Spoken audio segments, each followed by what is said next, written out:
Bonjour à tous et bienvenue sur Crypto Signal. Exemption des droits de douane ou en tout cas potentiellement une baseline autour des 10% en ce qui concerne les puces électroniques, les smartphones et les ordinateurs. Plutôt une bonne chose pour la crainte de récession que pouvaient tout simplement implémenter les tarifs, mais également plutôt une bonne chose pour Bitcoin, puisque Bitcoin, vous le savez, son coût de revient est plus ou moins quand même fonction du prix des ASICs qui permettent de le miner. Donc c'est plutôt une bonne nouvelle de ce côté-là.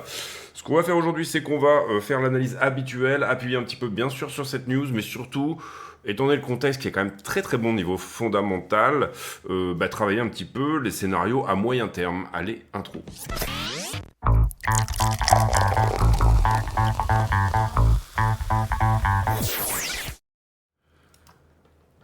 Alors, Bitcoin en 4 heures, il semblerait qu'on soit en train d'attaquer de manière un peu plus permanente.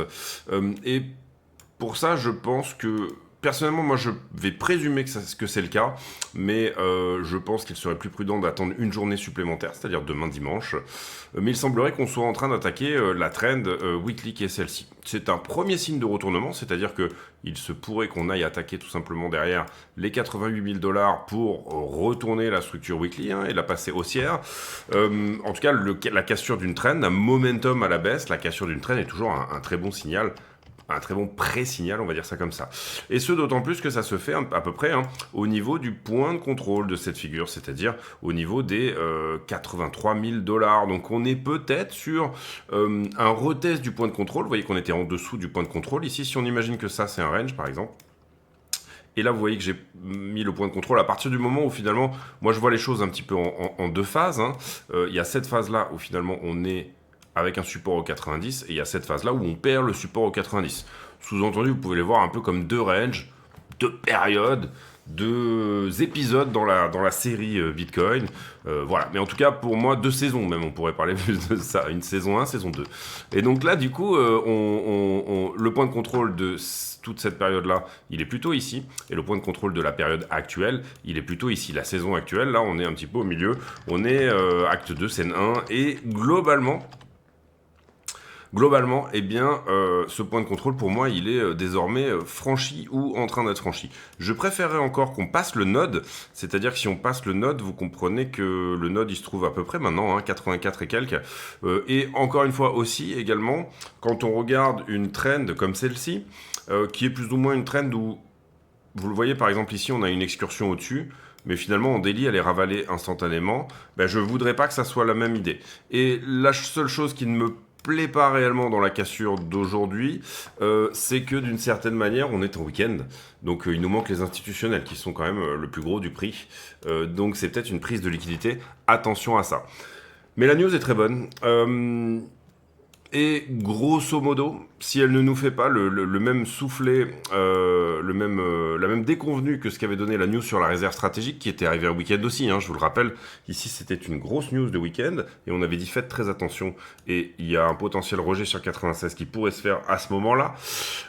Et ben en l'occurrence, ici je pense que sur cette news-là, je dirais qu'il faut faire attention à un rejet sur 88, si jamais il se fait dans la journée d'aujourd'hui. Voilà, ce serait plus ou moins ça qu'il faut se dire, mais on est en train de péter 82 et si on le pète, on a des petites chances de se réinstaller au-dessus. Pour le moment, ça joue encore avec la zone, vous le voyez ici, la zone de volume profile. Si on arrive à s'en extirper, globalement, en fait, finalement, vous avez une petite coordination, on va dire, entre l'endroit où on est maintenant et le node de volume profile, le haut du node. Un node, en fait, c'est toute une zone. Quand je dis node, ça paraît comme ça un petit peu technique, mais en fait, pas du tout.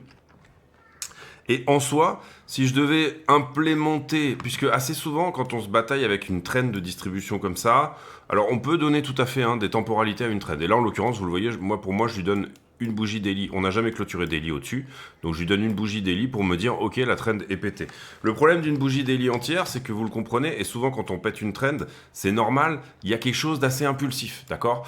Notamment, par exemple, ici, on pourrait voir 88, d'accord. Donc en l'occurrence, si c'est impulsif, ça revient rejouer 88 et ça repart après vers le bas.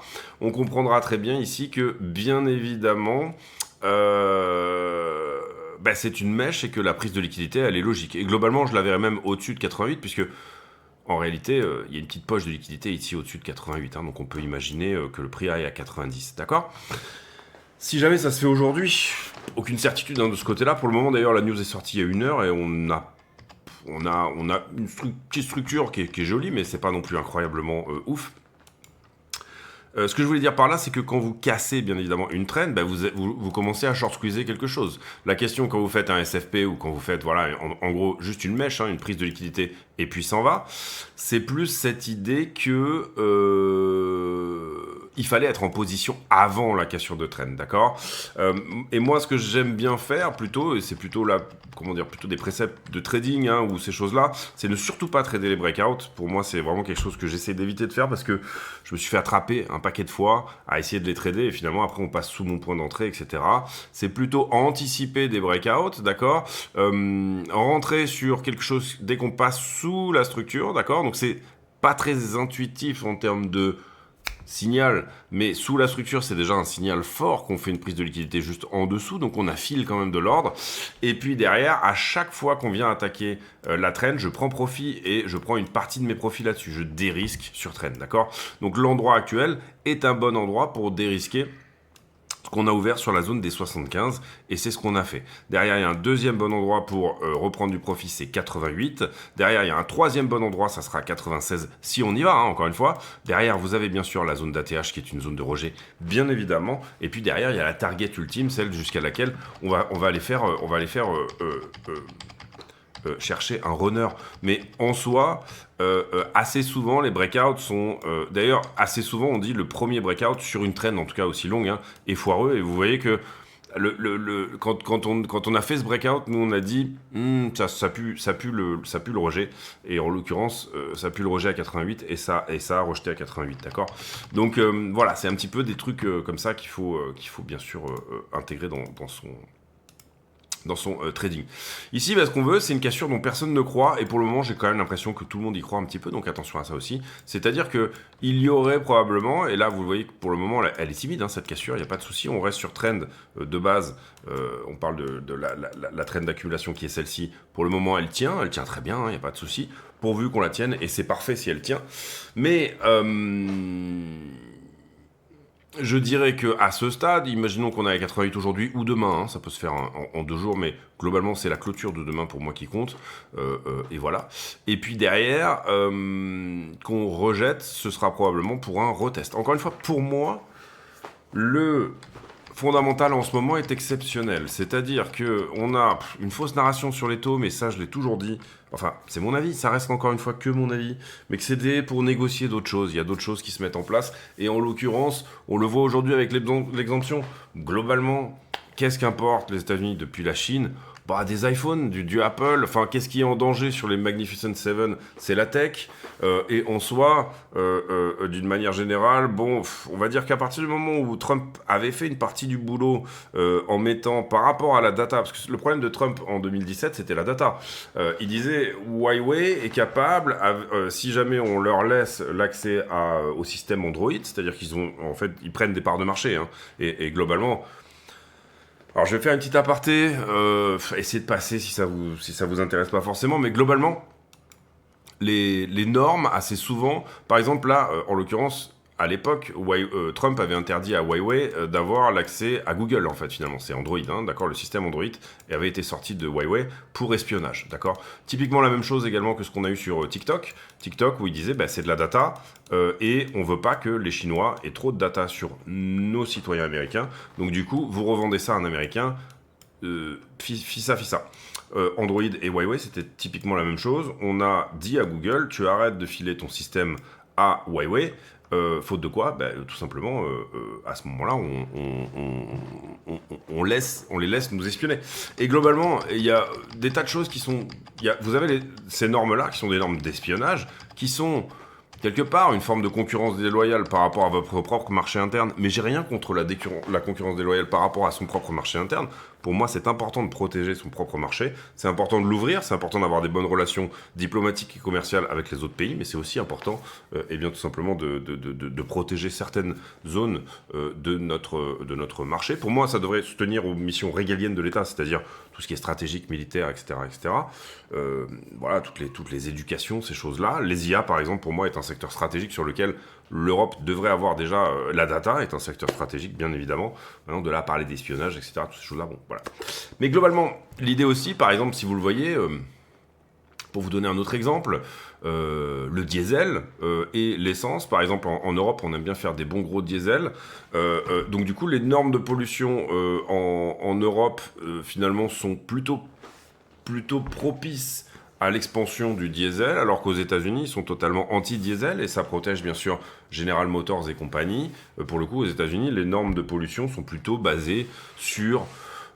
finalement, tout ce qui est... Le monoxyde d'azote est extrêmement interdit aux États-Unis dans les normes anti-pollution, et à l'inverse, en Europe, c'est plutôt le dioxyde de carbone et le monoxyde de carbone qui sont dans les tests anti-pollution interdits. Ce qui permet tout simplement à l'Europe de favoriser les bons gros diesels allemands, et ce qui permet aux Américains de favoriser les bons gros V6 américains.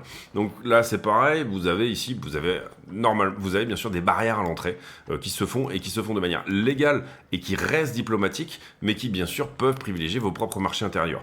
Pourquoi je parlais de ça? J'ai un petit peu dérivé encore une fois, je suis désolé, mais globalement voilà. Bon, on avait dit sur Twitter hier, venez sur Twitter si vous, il y avait cette belle épaule tête-épaule ici en 1 heure, venez sur Twitter si ça vous intéresse. Cette belle trend qui pour l'instant tenait, donc pour moi on a cassé cette épaule tête-épaule.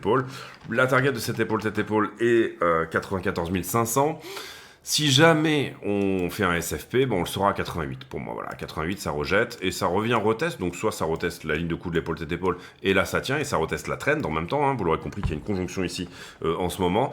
Soit tout simplement, eh bien ça ne fait pas tout ça. Si ça ne fait pas tout ça, en l'occurrence, vous verrez un SFP se faire avant, c'est-à-dire sur le point de contrôle, c'est-à-dire maintenant. J'aurais plutôt tendance à dire à ceux qui ne sont pas en position, ceux qui n'y croient pas, etc., soit vous shortez, hein, parce qu'à ce moment-là, vous avez peut-être une chance que ça soit un SFP, soit, à l'inverse, vous rentrez en longue au retest, d'accord? Et à ce moment-là, il pourra être intéressant, la position pourrait être plus intéressante que de rentrer sur le breakout, d'accord? Ou alors vous rentrez au spot, et du coup, vous donnez un point d'invalidation, ce qui n'est pas du tout un problème non plus. Voilà pour Bitcoin, on reviendra sur la petite structure. Globalement, c'est pas moche en petite structure, mais c'est pas non plus incroyable. Et je rappelle qu'on est en week-end, donc du coup, il va falloir faire attention à ça. J'aurais largement préféré qu'on déborde plutôt lundi, qu'on temporise tout le week-end et qu'on déborde plutôt lundi. Ici, Ether, qu'est-ce qu'il nous dit? Ether, il nous dit 1800, hein. Pour moi, c'est relativement flagrant, c'est-à-dire qu'en gros, vous avez cassé la distribution qui était celle-ci, il y en avait même une avant qui était là, ça fait un petit moment qu'on dit 1800, et là, il vient de casser celle-là. Donc, voilà, pour moi, il nous dit 1800, et en plus, 1800, d'une certaine manière, active quelque chose par ici, c'est-à-dire 1950. Je dirais même que ça, c'est potentiellement la target sur Ether pour le moment. Si on y va, maintenant en tout cas, voilà, 1800 déjà, c'est un endroit de logique de gros TP. Ça reste potentiellement aussi correctif sur Ethereum. Ce que je veux dire par là, c'est que vous allez avoir peut-être, hein, en tout cas, ce genre de structure. Donc attention à ça. N'hésitez pas aussi, là aussi, à être en position positive assez rapidement, parce que vous risquez de vous faire littéralement laminer vous faire poncer les couilles avec du papier de verre, si vous me permettez l'expression. Donc voilà, attention à ça. Également EtherBTC, petite résurgence, on va dire ici. C'est toujours bon à prendre, hein. Moi je suis en position sur Ether également, et bon, pour le coup, quand on sent que ça va tenir et qu'on est en position, c'est plutôt sympa. Maintenant, pour que EtherBTC se retourne au moins temporairement, hein, encore une fois, on parle d'une structure ici qui, je pense, est visible en daily, hein. Non, même pas. Allez, vite fait en daily, on va plutôt parler, puisque pour moi, pour qu'on voit la structure, il faut qu'on... Là, quand je vous parle d'une structure 4 heures, là, vous voyez qu'en 4 heures, on le voit bien, le W, si jamais il se met en place. Quand on le regarde en daily, c'est pas un W, d'accord? C'est des avalantes, etc. Donc, quand je parle d'une structure 4 heures, du coup, il faut qu'elle soit visible en 4 heures. Donc voilà, un petit W 4 heures ne serait pas de refus pour Ethereum, pour au moins justifier un petit rallye de soulagement. Pas un truc de fou non plus, mais vous le voyez, en fait, que dans sa time frame 4 heures, puisque c'est un W 4 heures, d'accord, que dans sa time frame 4 heures, Ether revienne poser la question à la trend, à minima. Et là, en gros, W4 heures qui nous emmènerait sur les 0,022. Ce qui, encore une fois, aussi est toujours bon à prendre. Imaginons qu'il pète la trend. Et, encore une fois, donc ça le ramènerait plutôt au 0,30. Encore une fois, vous le voyez même ici, comment expliquer ça? D'accord, on va le faire comme ça. La structure 4 heures, oui, elle est baissière, et oui, ça c'est un creux majeur, pardon, hop, ici. Oui, et ça, merde, putain, pardon. Bon, ça c'est un creux majeur, ça c'est un sommet, et ça c'est un sommet, ça c'est un creux majeur, et donc du coup le prochain sommet attaqué c'est 0,023, je suis d'accord avec ça. Mais plus en daily, j'aurais tendance à dire que finalement, je trouve, hein, quand on regarde la structure, ici on est près sur un equal low, voilà, cette idée un peu que là on a touché aussi le bas de la trend, et là on touche le haut, et que là on toucherait le bas de la trend, donc imaginez qu'on vienne faire ça. Pour moi, la daily ne passe pas pour autant haussière sur Ethereum. D'accord? Pour que la daily passe haussière, il faut faire ça. Il faut passer au travers des 0,30. Et donc voilà, c'est peut-être le coup à jouer. C'est juste un retour sur la trend la moins agressive finalement, qui serait sur ce W4 heures, potentiellement quelque chose de en mode pourquoi pas. Comprenez bien que ça fait 30% de surperformance. On est à 0,02 et on irait à 0,03. Donc ça fait 30%, d'accord, sur la perf. Donc c'est pas ouf non plus. C'est pas mal, mais c'est pas ouf non plus. C'est plus la rapidité, je dirais qu'on irait chercher là potentiellement sur Ether, la rapidité de faire un truc dans ce genre-là, d'accord. Bon, là je vous ai dit 2002, encore une fois peut-être 2000, mais voilà, il y a la rapidité d'aller et c'est un peu la même chose sur Ether aussi. Finalement, le sommet majeur est là, donc qui vienne à 2000 serait pas choquant. Et encore une fois, pour moi, c'est 1008 l'endroit principal, mais qui vienne à 2000 serait pas choquant pour autant. Mettez un like sur la vidéo si le contenu vous plaît, n'hésitez pas à vous abonner, activer la cloche de notification, petit commentaire d'encouragement. Si vous faites pas toutes ces choses-là, c'est pas très sympa, parce que ma chaîne elle est un peu compliquée d'accès, c'est des vidéos qui sont très longues, et du coup, bien sûr, c'est une galère par rapport à l'algorithme de YouTube. Je vous avoue que voilà, si je prends 3 abonnés par vidéo, c'est déjà beau. Alors peut-être aussi que c'est mon contenu qui est pas forcément aussi qualitatif que je pense, puisque moi je fais juste la chaîne que j'aurais aimé entendre, hein, en soi, et il y a des gros mots, il y a des convictions politiques, il y a toutes ces choses là, etc.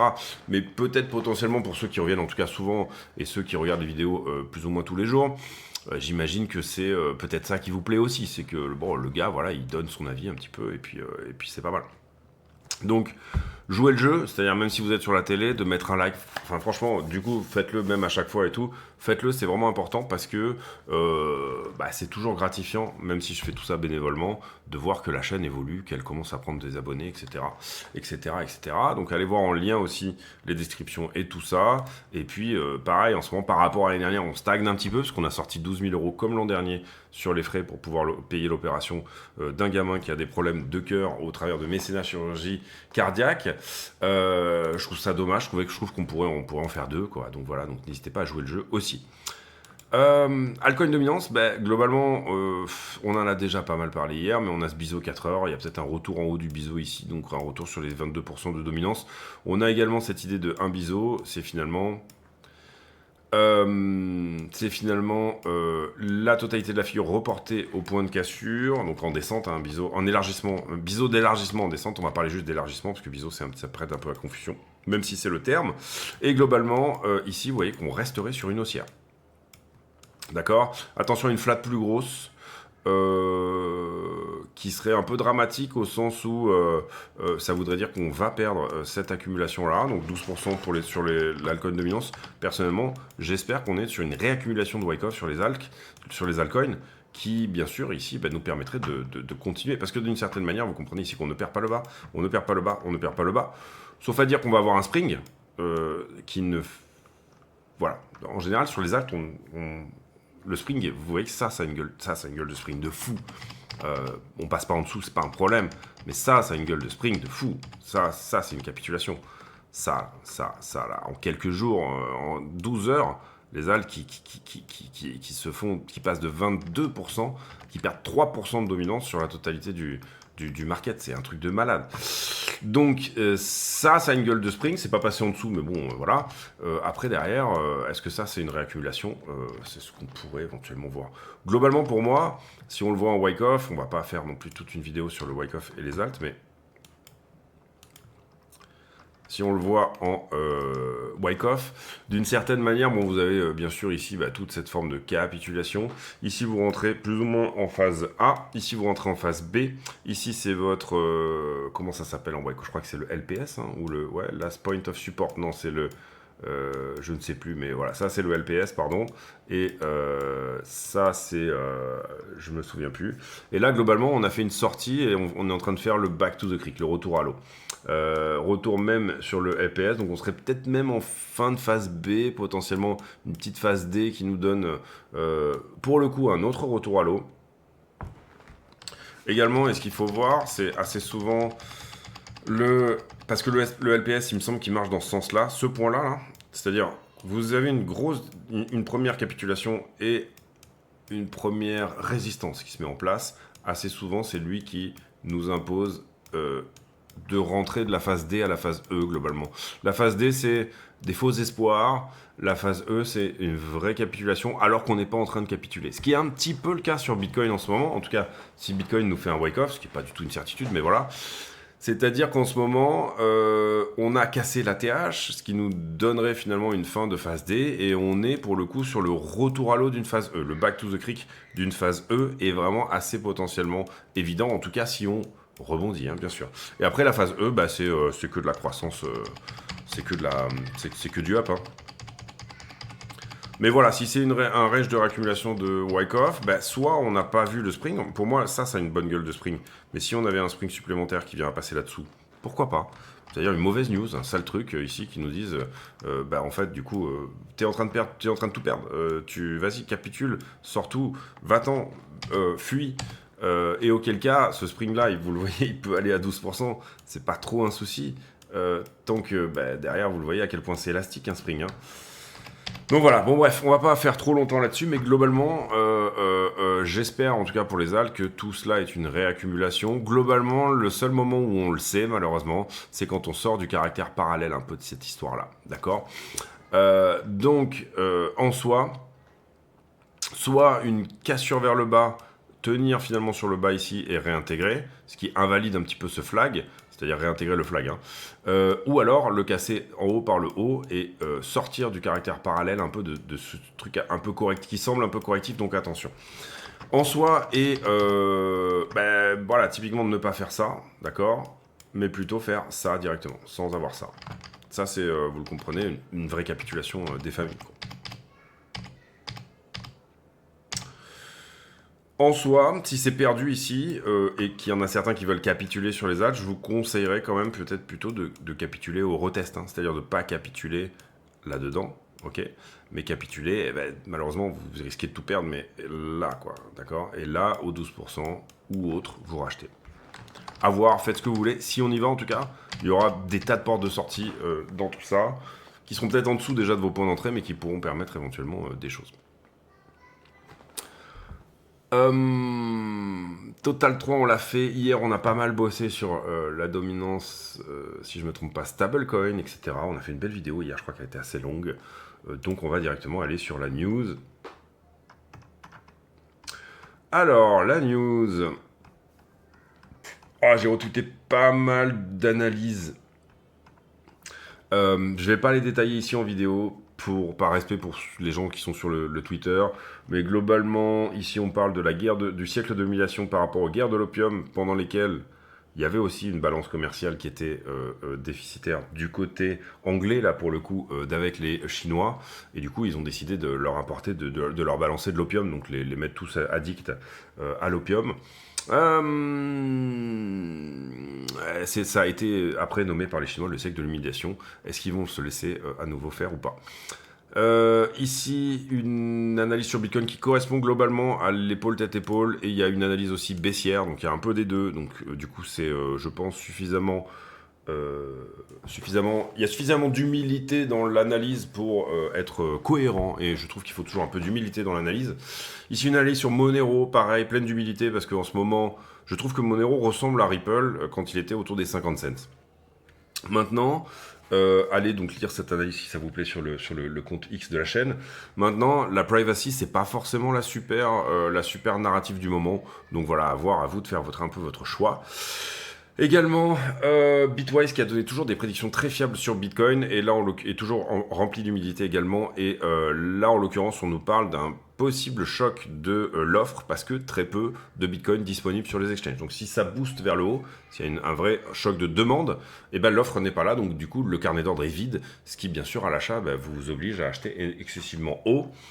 Et ensuite une analyse sur euro USD, donc l'euro dollar, avec une analyse de très long terme, 71 jusqu'à 2040 de ma part, avec un scénario privilégié en ce qui me concerne, toujours pareil, rempli d'humilité, avec aussi un scénario pour le coup qui serait plutôt d'abord haussier pour l'euro et ensuite baissier, jusqu'en 2028 haussier, ensuite très baissier. Après à voir. Ici en l'an 2300, voilà ce qu'on aura peut-être en face de nous, ça pourrait être rigolo, qui finissent à l'hospice ensemble. Et puis, bah ouais, Dixie inversé, on n'en parle pas. Il y avait des gens Moi, j'ai toujours dit que j'aimais pas regarder Dixie à l'envers pour trader Bitcoin. Pour moi, c'était un truc de newbies, c'est-à-dire qu'il y a eu une corrélation qui s'est faite 2020-2022. Et du coup, les gars croyaient que ça allait tenir enfin, c'est un truc de mauvais trader de l'époque, voilà. Et en l'occurrence, vous voyez qu'ici, ça fait 470 jours que le Dixie est littéralement corrélé positivement au Bitcoin, alors qu'à l'époque, on disait que ces gars-là disaient qu'il était corrélé négativement. Donc voilà, attention à ce genre de modèle qui casse à un moment. Hein, c'est plutôt là, ici vous le voyez, c'est la corrélation négativement jusqu'au 26 décembre 2023, donc ça fait 1 an et demi, 470 jours que Bitcoin est corrélé positivement au Dixie. Donc est-ce que ces mecs-là maintenant le trade avec, c'est peut-être une question, posez-leur si jamais vous les avez dans vos analystes préférés. Brad Garlinghouse qui dit que c'est bon, on va arriver à un accord entre la SEC et Ripple. Donc probablement pas d'amende de 125 millions. Donc elle va être rendue avec les intérêts qui ont été gagnés dessus. Et oui. Tous les Apple vont être enlevés et peut-être qu'ils vont payer en XRP. c'est quand même assez incroyable. Payer en XRP 50 millions, donc du coup un petit peu ça va un petit peu peut-être en réserve naturelle. En réserve naturelle. En réserve naturelle, qu'est-ce que ça serait un joli mot pour en réserve stratégique, ces 50 millions de Ripple. La SEC avec Paul Atkins, vous voyez que Paul Atkins a été nommé avant-hier et on est déjà sur un accord, ça peut aller très très vite. Autant du côté de l'administration Trump, et je ne cautionne pas tout ce que fait l'administration Trump, mais forcé de regarder qu'il y a quand même certains domaines où c'est plus ou moins bien. Et à l'inverse, des domaines où les démocrates aussi étaient très bien. Hein. En fait, je m'en branle un petit peu. D'une certaine manière, moi, je me bats pour la République de chez moi. Donc, je regarde comment ces gars-là fonctionnent. J'essaye de filtrer mes informations que je regarde. C'est-à-dire, je filtre tout simplement en fonction de qui est le propriétaire de tel ou tel média, par exemple, ce genre de choses. Et puis après, je fais ma sauce, d'accord ? Ici pareil, eh bien on en a parlé, mais il y a une exclusion qui va être faite littéralement pour tout ce qui concerne les ordinateurs, tout ce qui concerne les smartphones et tout ce qui concerne le chip making equipment et également bien sûr les chips. Donc du coup, tout ce qui est important en fait vient de sortir des droits de douane. Yella, Patrick, alléluia, super, bar mitzvah, appelle les petits, voilà, Mazel Tov, hein, en gros, d'une certaine manière, enfin, je le vois comme ça, moi, c'est plutôt enfin, c'est plutôt un truc qu'on attendait, en fait, c'est-à-dire les exclusions. Quelles sont les exclusions ? Et globalement, à la fin, pour sauver la face, à mon avis, hein, ça reste que mon avis, mais à la fin, pour sauver la face, il restera quoi ? Il restera pas grand-chose, mais des trucs qui seront ultra taxés. En disant tu vois regarde et je pense que principalement l'attaque elle va se faire sur la data, donc ça va se finir en deal sur TikTok, et l'attaque, donc l'espionnage, la data, etc. sont des choses qui sont quand même relativement importantes, stratégiques. Bien sûr, tout ce qui est un petit peu armé, etc. et tout, mais pour le coup, les Chinois commencent à avoir un petit peu leur propre fonctionnalité de ce côté-là. Semi-conducteurs, ça a fonctionné pendant un certain moment, hein, les sanctions. Maintenant, les Chinois sont capables de graver des semi-conducteurs de manière relativement correcte. D'ailleurs, s'il y a peut-être une action en ce moment qu'il est intéressante de regarder, encore qu'elle a beaucoup poussé, donc c'est peut-être un petit peu tard. C'est SMIC, hein, c'est Semiconductor Manufacturing Industry of China, qui est la firme cotée en bourse, mais principalement public qui produit des semi-conducteurs en Chine. Même si sous sanction, il faudra bien qu'ils fournissent le marché intérieur chinois, hein, on est bien d'accord là-dessus. Donc le marché intérieur chinois qui est plus ou moins gigantesque, hein, donc il n'y a pas photo ici. Hein, pour moi, tout ce qui est chinois est sous-évalué, ne serait-ce que si la Chine devient en autarcie. Maintenant, le problème, c'est que les marchés marchés aiment bien avoir de l'avance, et puis ils se disent comment va aller le marché intérieur chinois aussi.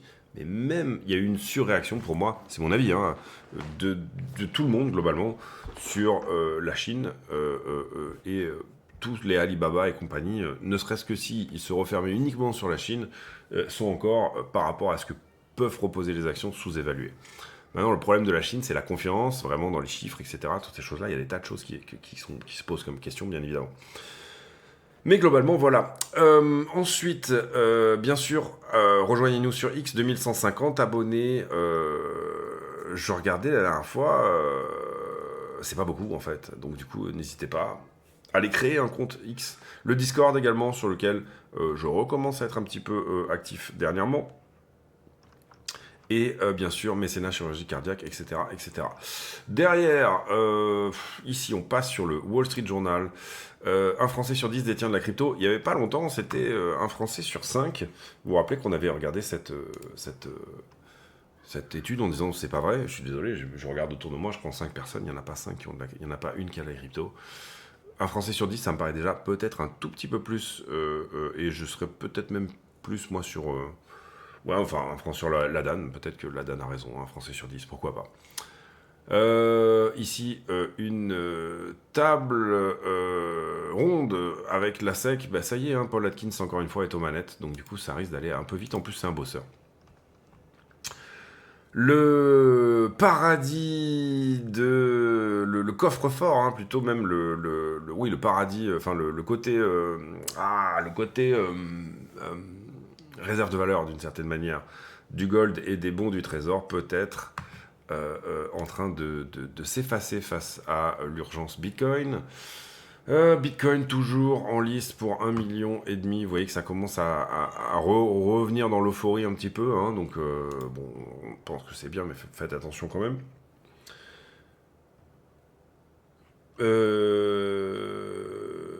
Ici, on passe, c'est toujours sur les tarifs. Et ici, pareil, on passe sur les tarifs. Vraiment des problèmes. Les mecs, en tout cas, qui sont censés facturer les droits de douane, ils doivent être sous Xanax en ce moment. Ou je sais pas, enfin... Ou alors, c'est bien foutu et il y a un truc, mais sur les tarifs, etc., vous comprenez que déjà... Je pense que c'est déjà des gens... En fait, c'est les droits de douane, vous êtes sur un truc qui est... C'est genre... C'est comme un mec des taxes qui a fait l'amour avec un comptable et ils ont eu un enfant. Je pense qu'il faut être complètement taré déjà pour être dans ces trucs-là. Alors imaginez, là en ce moment, comment ces gens-là, ils doivent être en PLS littéralement. Et comment là, le trade de l'année devient finalement pour les investisseurs un cauchemar après les tarifs de Trump. Beaucoup de termes très péjoratifs, hein, cauchemar, etc. Sous-entendu, ne touchez pas à la bourse en ce moment, faites attention, etc. Bon, nous, on s'est pas fait... Enfin, nous, on ne s'est pas avoir. Hein. Vous êtes des gens qui sont bien informés et qui font très attention à ce qu'ils lisent, etc. Et donc, du coup, voilà. Je regarde un petit peu la semaine prochaine, mais en fait, j'ai déjà... Non, globalement, il n'y a pas énormément de choses. Le PMI, mais ce sera pas... Ça va être une semaine plutôt calme en news économique. Donc, du coup,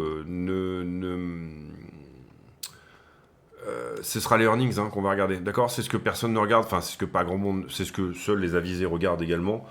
Donc là, la semaine prochaine, Goldman Sachs, etc. Excusez-moi, j'ai un coup de fil. Ah non, pas du tout. C'est juste ma poche qui vibre. ASML sur les semi-conducteurs, ça pourrait être intéressant au niveau de la tech. Ça, c'est mercredi. Jeudi, Taiwan Semiconductor, Netflix, un petit peu de tech aussi. Un petit peu de luxe avec Hermès. Voilà, nous ce qui nous intéresse sur Bitcoin, hein, principalement en tout cas, c'est la tech. Et pour l'instant, la tech elle publie plutôt au milieu des earnings. Hein. C'est d'abord le bancaire en général, ensuite les énergies, et après la tech, et puis après le reste. De quoi on parlait? Ben, on a fait le tour déjà sur la news. On va aller voir les liquidations, bien évidemment. Et grosso modo, 242 millions, 187 en short, bien évidemment. L'action de prix a été plutôt haussière.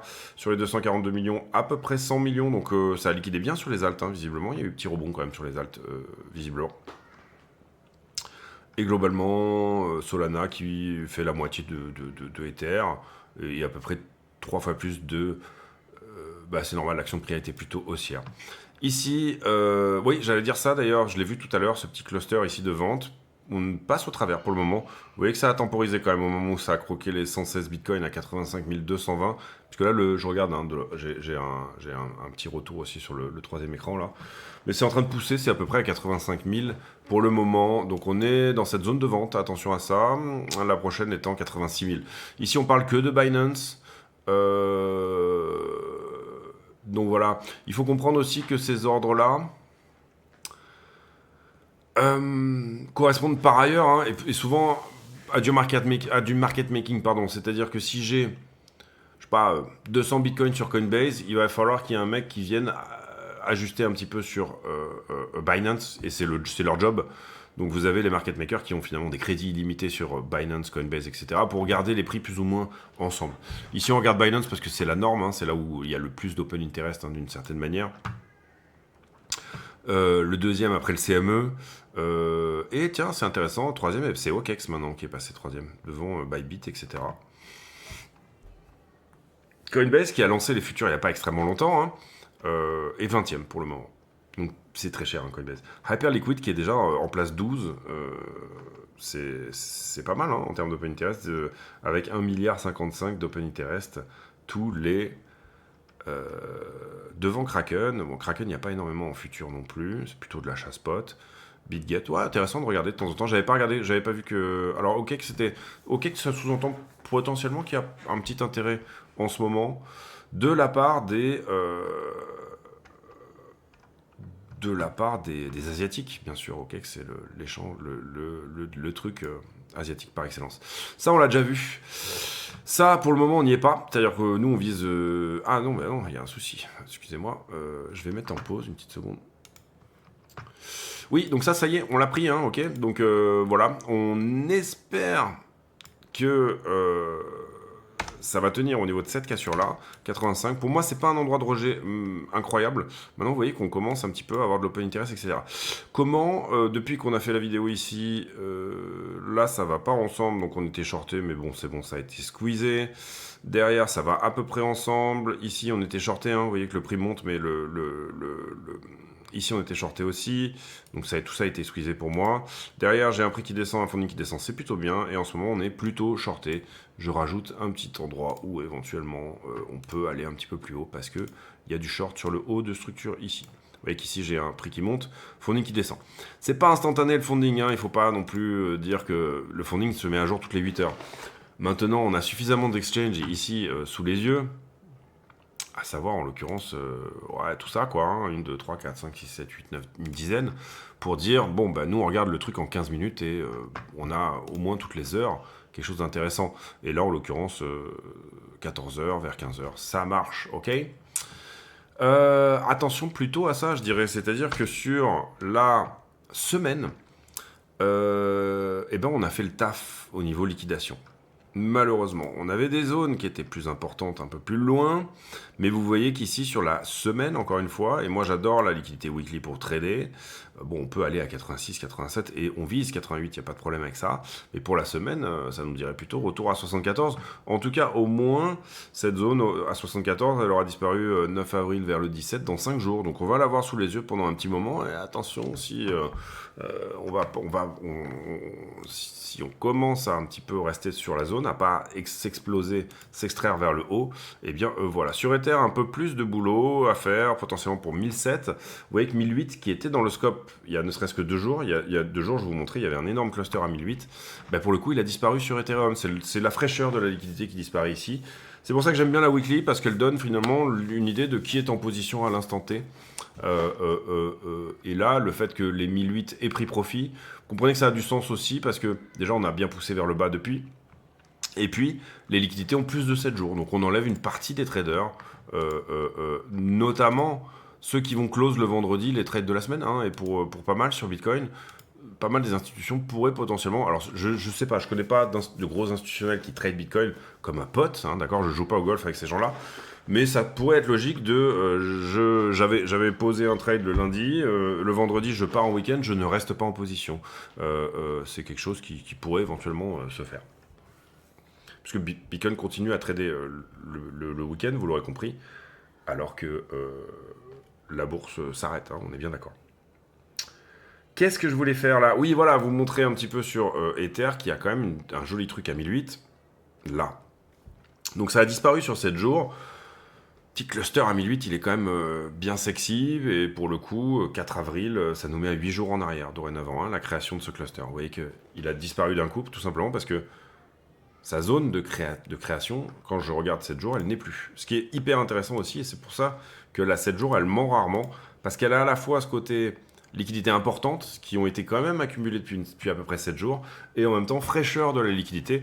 Je dis souvent, c'est comme quand vous allez à grands frais choisir vos légumes, soit vous choisissez d'en prendre plein, soit vous choisissez de prendre la grosse qualité, et la qualité c'est la fraîcheur, autant pour les légumes que pour les liquidités. Donc là, on a une belle quantité à 1008, mais une petite perte de qualité puisqu'elle a plus de 8 jours, et notamment il y a un week-end dans le lot. J'espère que vous comprenez tout ce que je dis. Derrière, maintenant, voilà ce qu'on a. On a la prise de liquidité au-delà de ce point-là, hein, finalement, quand je regarde ici ce qui se passe. D'accord. Ici, on avait délivré plutôt vite, et on avait presque nettoyé, mais en fait, non. C'est pas évident. On avait nettoyé ça et ça, d'accord. Quand on avait fait cette poussée-là en short, on avait perdu tout ce qui était là. Vous le comprenez, là, ici, quand on a fait cette poussée-là, je parle de celle qui est venue jouer avec 88, ben, on est revenu au de range. Pour le coup, on n'a pas nettoyé la petite poche de liquidité potentielle à 88. On va regarder, hein, d'ailleurs, 24 mars, si on regarde la liquidité sur... on devrait voir quelle est la substantialité, la quantité, si jamais on regarde 24 mars, donc sur là un mois. Qu'est-ce qui traîne à 88, hein? Ouais, c'est le haut de toute cette zone-là. Mais vous voyez qu'il y a un petit manque, en tout cas sur la 1 mois. C'est ce que je vous explique quand on a fait cette délivrance assez rapidement, d'accord? Il y a un petit manque de liquidité intermédiaire entre là où on est actuellement. Là, il y a un petit bug d'ailleurs, hein, c'est-à-dire... Ah non, pardon, il est à peu près par là, ouais, c'est bon. 86, pour le coup, lui, il nous dirait, bah, je vais à 86, mais comme ça a délivré très vite. Et vous le voyez quand... En fait, en réalité... J'ai pas besoin d'iBlock pour voir ce genre de choses. Vous voyez que juste en regardant la structure, je pouvais déjà vous le dire. Et c'est ce que j'essaie de vous expliquer aussi. Alors moi, j'aime bien avoir des outils qui confirment, etc. En soi. Mais en vrai, en réalité, vous n'avez pas besoin du RSI. Vous n'avez pas besoin de... Juste en ayant une définition psychologique de ce que vous regardez, c'est-à-dire ça a délivré très fort, ceci, cela, nanana, machin, une compréhension de la liquidité, une compréhension également de la nécessité des grosses institutions de venir finalement acheter ces grosses poches-là, parce que sinon il y aurait un slippage trop important sur leur moment d'achat, il y aurait beaucoup trop de délivrance de prix vers le haut, hein. Là par exemple vous êtes à l'achat ici, ben, cette poche de liquidité-là, elle vous intéresse à mort, tout simplement parce que c'est là qu'il y a un nombre de contrats incommensurables. Eh bien, vous allez venir vendre ces contrats que vous avez accumulés ici, légèrement au-dessus, ici. Vous comprenez ici que déjà de 79 à 86, si vous êtes en levier, il y a déjà des très très belles choses à faire. Et c'est ce que font d'une certaine manière les market makers, mais pas que, les institutions qui sont tout simplement également positionnées sur Bitcoin, donc à savoir, ben, ça peut être des hedge funds, des market makers, comme des institutions, comme des gros traders, hein, aussi, hein. Il y a des très gros traders, bien sûr. Eh bien, tous ces gens-là ont bien sûr des systèmes, parce que sinon ils se rendent compte que ça fonctionne pas quand vous le faites différemment. On va regarder 88 sur 3 mois, parce que un petit peu en arrière ça m'intéresse aussi. Ouais, là pour le coup il y a un petit quelque chose, et c'est typiquement ce que je vous disais également, c'est-à-dire la poche de liquidité, en fait elle prend sa source le 24 mars, ok. Et là on est le 12, c'est pour ça qu'on la voyait pas bien sur précédemment, mais effectivement il y a un manque de liquidité intermédiaire. En fait, dans cette mèche, en fait, je suis en train de dire 4 fois la même chose depuis. Là, il y a un petit manque, d'accord. Et ici, il y a beaucoup de monde. Qu'est-ce que théoriquement le prix devrait me donner ici à 85? Bah, théoriquement, vous voyez, on le voit le manque même ici. Théoriquement, il devrait me donner un refus, il devrait recharger un petit peu, me donner, s'il doit continuer à monter en tout cas, hein, quelque chose comme soit un retest, soit un faux appel, soit une temporisation, parce qu'il manque de liquidité au-dessus. Donc sauf si j'ai du gros achat spot instanté en mode au market, hein, et c'est un petit peu le cas là-dedans, tout petit peu le cas là-dedans, d'accord. Si j'ai du gros achat spot market, Aggregated CVD Spot ici, il est réglé un peu d'une certaine manière, de manière à ce qu'on puisse voir si c'est des achats spot, ok. Donc sauf si j'ai des gros achats spot, a priori ça va manquer de liquidité pour percer au travers quand même, donc je tablerai plus ici pour aujourd'hui en tout cas, on se retourne vers le bas, on calme un petit peu le jeu, ensuite il faudra qu'on continue à avoir finalement sur ici un funding qui descend avec un prix qui monte. Ça voudra dire qu'on recharge encore du short. Ici, vous voyez que ça manque. Je vous ai mis ce point-là, mais ça manque. On le voit littéralement que ça manque. Donc peut-être un petit peu, en espérant que le marché reste plutôt circonspect sur cette news, peut-être un petit peu recharger du short ici, et puis finalement derrière, et il faut bien comprendre aussi également qu'une news haussière peut parfois déclencher du short par le mécanisme du hedge, c'est-à-dire que une news haussière peut engager les institutions à acheter spot, donc acheter au marché normal, hein, mais à l'instant T, étant donné qu'on est quand même dans une tendance baissière et plutôt en haut de quelque chose, hein, voilà, venir hedger leur position avec un short en levier. D'accord? Donc ça veut dire que on se dit, bon, la zone est un peu dangereuse, qu'est-ce que je vais faire? Je vais shorter en levier. Par exemple, si je prends une position qui est de 1000$, alors on sait que c'est bien plus, hein, mais voilà. Si je prends une position qui est de 1000$, derrière, je vais aller taper une position de 20$ en levier 50 pour que, quelle que soit la direction de la sortie de week-end, etc., eh bien, ma partie soit entre guillemets gagnante. Qu'est-ce que ça veut dire? Ça veut dire si là on se retourne, et c'est aussi un endroit où on manque de liquidité, et ça ils le savent. Si on se retourne, bah à ce moment-là, je vais empocher la différence, tout simplement. La diminution, donc mon portefeuille sera passé à, je sais pas, 900$, mais ici, en face, il y aura eu une stratégie neutre, entre guillemets. D'accord? Si en plus j'arrive à, au moment où ça se retourne, bah, empocher les profits là-dessus, donc sortir de position, et en plus, derrière, retaper vers le haut, enfin, garder ce que j'ai au spot, de toute façon. Et bien voilà, en revanche, si je veux une stratégie réellement neutre et que je sens que ça pue, à ce moment-là, je laisse mon short tourner jusqu'à ce que je vende ma position spot, auquel cas, en même temps, je fermerai mon short, bien évidemment, et la stratégie restera neutre, bien évidemment. Donc voilà, manque de liquidité intermédiaire, donc attention à ça. Et puis voilà, vous avez toutes les infos ici un petit peu sur tout ça. Globalement, mon scénario privilégié, c'est quoi? À ce stade, maintenant qu'on a fait la routine et qu'on a regardé et qu'on a vu que ça manque en fait un peu de 85 à 88 et que la vraie liquidité, on la voit ici dans cette délivrance de prix, elle se trouve ici en fait. Eh bien, je dirais plutôt, on reprend ici un petit peu d'air, d'accord? On recharge un petit peu de liquidité, peut-être sur dimanche, etc. Attention, en général, le week-end, c'est plutôt un moment de retail, donc on est peut-être plutôt un petit peu longué, donc j'irais bien dans cette idée éventuellement même de retester 82 à un moment donné dans le week-end, peut-être sortie de week-end, peut-être ce dimanche, qui nous ferait un petit retest plutôt sympathique des familles. Je pense qu'il y aura un retest plus important derrière, mais en tout cas, celui-ci, il aurait du sens. Retest de la trend, parce que pour moi, je présume qu'elle est cassée. Je présume encore une fois, parce que je vous ai dit en début de vidéo que, attention, normalement, on ne devrait pas présumer, on devrait attendre un hard closing one day. Mais si je ne présume pas ici, je ne suis pas dans mon idée de position, ou en tout cas, si je ne présume pas ici, ça veut dire que je le vois plutôt comme un fake out, donc ça veut dire que ma position, elle doit soit être totalement sortie, soit être shortée, soit être autre chose, et en l'occurrence ici, mon intuition me dit d'avoir envie d'y croire. Maintenant, c'est un endroit où il est possible que tout simplement, et ça, encore une fois, c'est là qu'il faut montrer aussi de l'humilité par rapport à ce marché, c'est tout simplement un endroit où il est possible de dire que la structure va continuer ce qu'elle faisait déjà.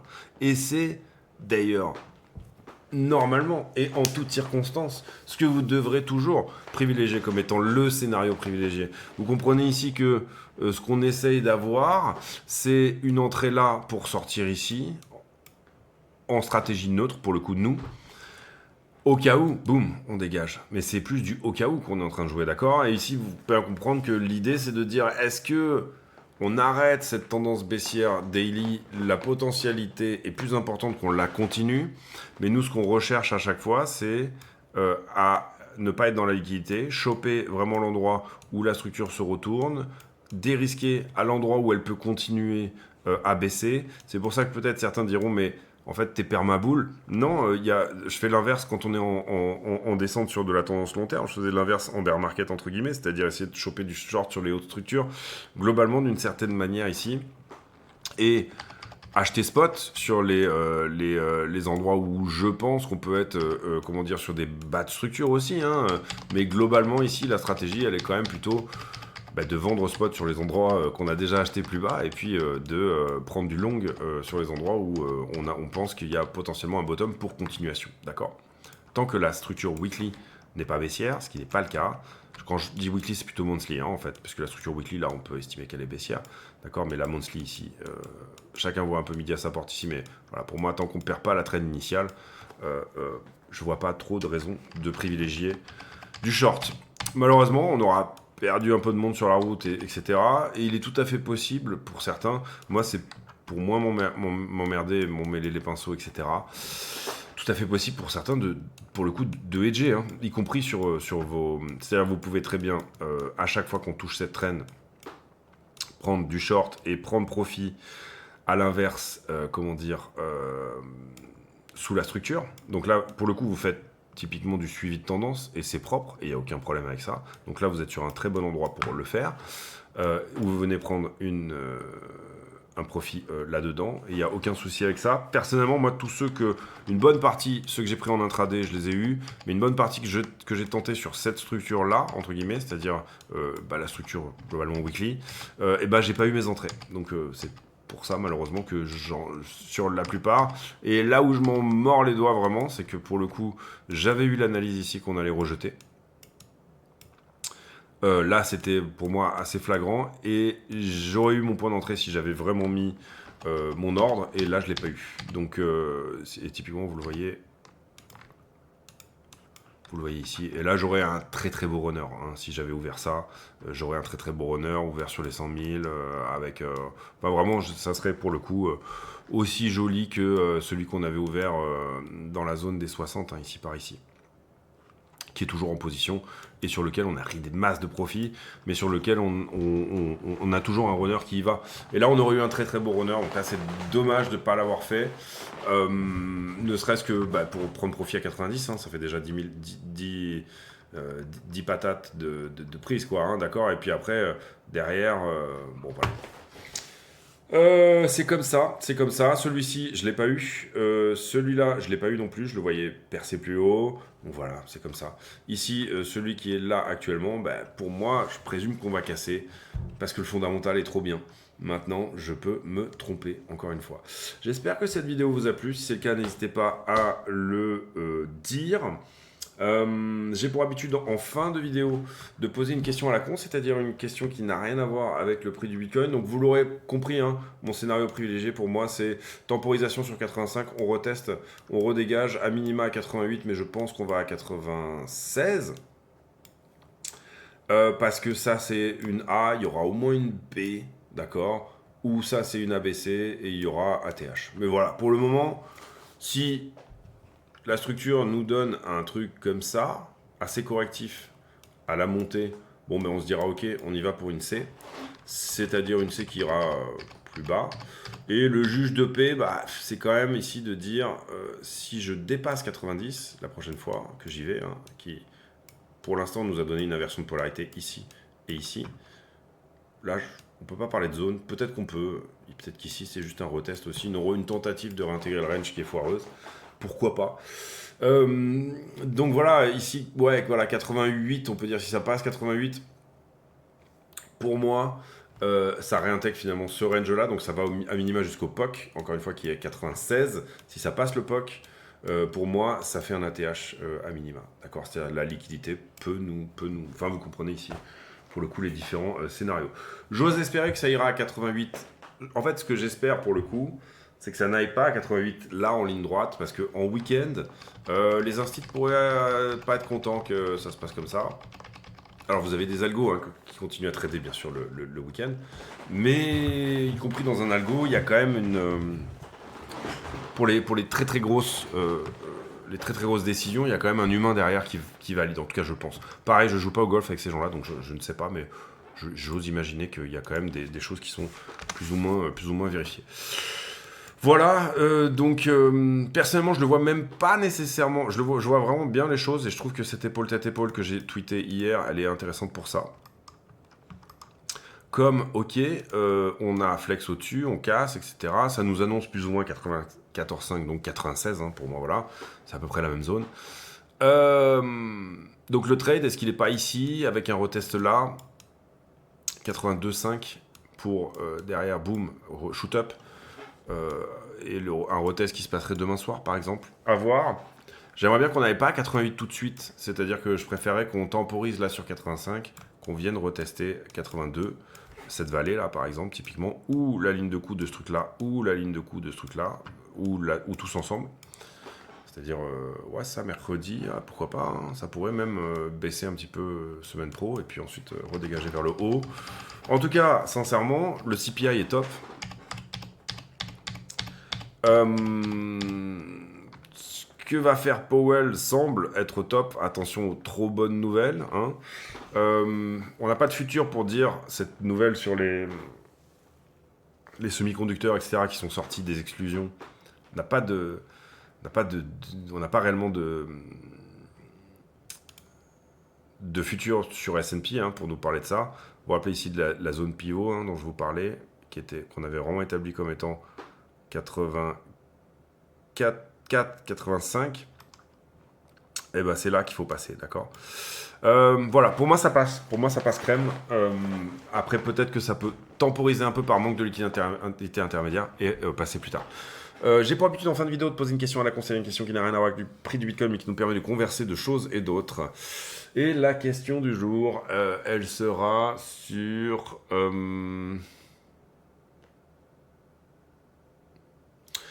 Tiens, est-ce que vous aimez bien faire le ménage ? Est-ce que vous êtes quelqu'un qui aime bien faire le ménage ? Moi j'aime bien, mais j'ai mes périodes, c'est-à-dire que j'ai vraiment des grosses périodes de 3-4 jours où je trime comme un enculé pour nettoyer. Et à l'inverse, j'ai des périodes où je laisse un petit peu le truc aller et où voilà, c'est un petit peu le bordel. Mais voilà. Mais j'ai des périodes par contre où pendant 3-4 jours, je peux retourner la maison littéralement et la mettre ultra propre, etc. C'est vraiment par période. On se retrouve demain pour une nouvelle vidéo. D'ici là, portez-vous bien. À très bientôt. Ciao, ciao.